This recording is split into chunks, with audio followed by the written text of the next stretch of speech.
Hey, it's Rahim. Welcome back to the channel. If you're new to the channel, smash the subscribe button because I talk about property investment, personal development, and how to achieve financial freedom. In this short video, I'm going to share with you how to sail towards financial independence. You see, in order for you to be able to retire early, live life, the time, spend amazing time with friends and family without worrying about your bank account, or without worrying about being sacked, or worried about your manager calling you back to go to work, you must invest in assets that gives you residual income and appreciate in value. So in this video, I'm going to share my personal experience of how I was able to gain financial independence before the age 30. So before we get to that, what's financial independence? Financial independence is the process by which an investor would invest for passive recurring income and also appreciating assets where the income from the investment you've made is way more than your expenses. It could be 50% more than your expenses, could be 60%, 100%, whatever that may be for you. In your case, it is basically making more money than you need to spend. That's what financial independence is. So you need to follow certain steps in order to achieve financial independence. So in this video, that's exactly what I'm going to share with you. Let's get to it. In order to be successful and become financially independent, it's important you have a vision. You become a visionary. In other words, you future forecast yourself to where you want to be in 10, 15, 20 years. Some people may be thinking, what, 20 years? Who knows what's going to happen in 20 years? But if you don't visualize it, if you don't think about it, it will come in no time. If you think about it, 10 years has gone so quick, it feels like it happens yesterday. So that's how time goes. But if you're really planning ahead, 2 years, 5 years, 10 years is a very short period of time. So that's exactly what we're going to look at in order to help you to get a step closer to financial independence. Number one, so in order for you to get your financial independence, in the beginning, you have to look at your expenses. You have to reduce what you're spending your money on. Find things that you're going to look at that would help you understand what are the unnecessary stuff that you're spending your money on. You may be thinking about what are these things. One of these things could be maybe going to restaurants every week, or maybe eating out twice a week, or maybe could be instead of cooking nice hot meal at home, you want to do a takeaway. Maybe instead of cooking hot, nice, amazing meal at home or delicious food at home, you end up buying food takeaway. And takeaway may be a bit slightly more expensive than the food you could get home. And you're not just losing money at that point, you're also losing health there, because obviously if you're buying food at home, especially takeaways or fast food, it's not healthy, right? You're not just losing money at that point, you're also kind of impacting your health and lifestyle. So looking at your expenses, where you're spending your money is very important. Maybe you're one of those who likes to go on holiday maybe 2 or 3 times a year. Have you thought about maybe reducing it to once a year perhaps? Or maybe you're one of those who like to buy expensive shoes, trainers, things like that, things that don't add value to you. Have you considered maybe about cutting back on those sort of things? Or maybe you're one of those who likes to show off by buying expensive cars, maybe working for a car even. So think about it. Is that car adding any value to you? So reducing the expenses, unnecessary expenses, is what gets you a little bit closer to financial freedom. You may be thinking, how do you justify this? You can justify it by putting a list down. I have 2 lists. One list of your wants and another list of your need.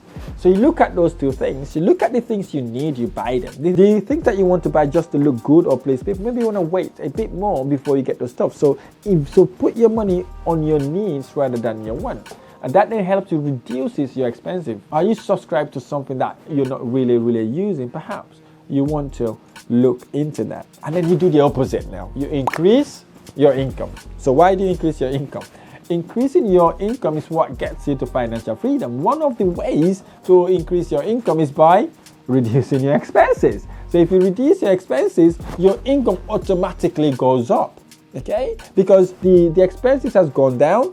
Even if, suppose the expenses were like this, your expenses and your income maybe is the same, okay? So if you reduce your expenses, look at that. Look at my hand. It goes down. Guess what? You've got a gap here, right? So that gap automatically increases. So what you then do, you put that gap somewhere in order to keep it as a savings for now. Okay. And in order also to literally expedite that process of increasing your income is to think about at work. What value can you add at work that would increase your income? Maybe there is a gap somewhere in your company or your department that has not been filled. Have you thought about maybe giving a helping hand? Are you an IT engineer? Are you a networking engineer? Are you a doctor, accountant, lawyer? Perhaps you are a tradesman working for a company. Have you thought about maybe doing a side hustle?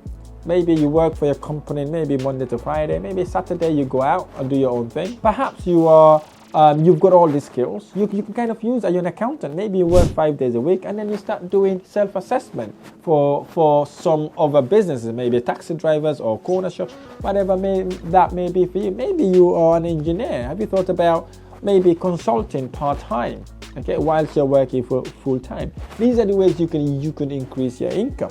But here's the most important part of it.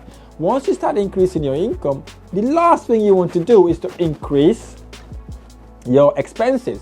So what you do the opposite. Once you started increasing it, suppose you started a side hustle, for example, you're now an electrician working for a company or a plumber working for a company. Instead of now working for the company Monday to Friday and then that'll be maybe Saturdays you can have a part-time job where you can help private landlords like ourselves, right? So you get a little bit of additional income. Perhaps you finish work at 4 o'clock. What are you doing between 4 and 6 o'clock? Maybe you can go and spend 2 hours doing other jobs for other people. Suppose you're an accountant, you can do exactly the same thing. You can go online, set yourself an account, so you can help people with self-assessment. If you're an IT engineer, there's so many things happening in the information world right now. You can help so many people with their IT problems as well. So there's so many ways you can increase your income. Think about it. If you've got a skill, that skill most likely would allow you to be able to have a side hustle. So think about it. So once you start making that money,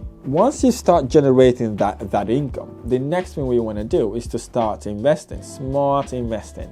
So at the beginning of your investment cycle, you maybe want to look at things that would give you return on investment, instead of buying asset that wouldn't bring you return on your investment, i.e. cash flow or passive income, instead of just capital appreciation. You see, when I started, I didn't have money to buy houses.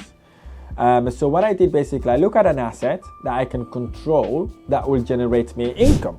Okay, so at that point, I couldn't buy it. So what I did, I went on, started doing a property strategy called rent to rent. So instead of buying the properties, I was renting these properties from a landlord and then subsequently rent these properties in a room by room basis. So that's how I started. So whilst I'm working, so I did that part-time, okay? So I was making about maybe £1,000-2,000 a month just on that side hustle. And then I kept going doing that, and then I start diversifying into different strategies like rent to service accommodation. Instead of renting the properties room by room, now I start using them as Airbnb properties, and then I diversify from there, get in an estate agency, and then I moved on to kind of doing it that way. So for you, then it might be maybe you're gonna start your side hustle, and then once you build up on that, once you start getting your momentum, maybe you wanna start your marketing agency, maybe you wanna start your IT consulting agency, or maybe you are a nurse. You may want to start consulting privately, or maybe doing locum when you're not working full time. Whatever that may be for you, you may be able to start making residual income on that. And then what you now do, once you've got that money, then you invest the money for passive recurring income. Suppose you haven't got enough money to buy a house, maybe you want to start your rent to rent, for example, or maybe you want to do rent to service accommodation. If you've got enough money, maybe you're going to buy a property, do it up nicely so you can pull some of your investment out. You rent that property and then you then remortgage, pull some of your money back so you can go and do it more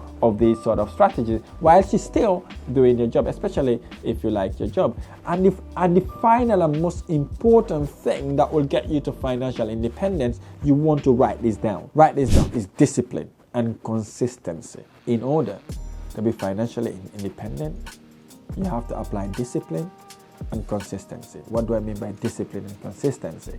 Sometimes once you start investing and savings, you get so many problems coming your way. Okay? Extended families will be calling you with their own problems. Things gonna happen that's gonna cause lots of problems, and you're gonna be looking at this wanting to do something about it, but you have to stay the course. You have to discipline, tell yourself, listen, I'm looking at the long term here, and I want to be disciplined in myself to ensure I do not waste this money. Or maybe you see a friend going on holiday in this nice, amazing holiday resort, they're in a yacht, or they are doing skydiving, whatever that may be for you, and then they're like, oh, showing that in social media and be like, look, I've got all this money here saved, why can't I just take some and go? No, that's not what you don't want to do. You don't want to do that. You want to literally stay the course, be disciplined and consistent in what you're doing. Don't just start investing and then you stop. Because some people, when they've got their one house, second house, they just stop. They don't continue doing that. Or maybe once they start saving, they see the money growing, they do it for literally a couple of months or so, and then they stop. Don't be that person. Be the person that always finishes what they're doing. So if you become one of those people, trust me, it will transform your life in a very, very positive way. By the time you think about it, you have become financially independent and very successful. That people will be admiring what you do. Whoa, how did you get to do all this? Not knowing. You've been working very, very hard behind closed doors, and guess what? It all manifests in the open air now. Everybody sees you, admiring you, want to invite you in their social media platforms, want to hear about your story, and all that sort of thing. So I would encourage you today to put aside a minimum of 20% of your take-home salary. Put that aside, whatever that may be for you. Put that aside, and once you start building up, educate yourself in what you want to do, and invest it for passive income. If you cannot buy the asset, invest for passive income by maybe starting a little business, a side hustle, maybe getting a rent-to-rent property deal, or maybe joint venturing with someone, whatever that may be for you. Okay, whatever that may be for you, do that to allow you to make passive residual income instead of relying on your employers. If you did that, it will transform your life. Why? Because I've done it. I've implemented it. It has transformed my life. I moved on working as an accountant, working ridiculous long hours as an accountant, to become financially free and financially independent. Today, I can do things, the place and time I want it, and I can spend time with whoever I want to spend time with without worrying about a manager getting rid of me. So I really hope this video has been helpful. If this video has been helpful, smash the like button below, subscribe to my channel for more amazing videos. I look forward to sharing the next video. Thank you.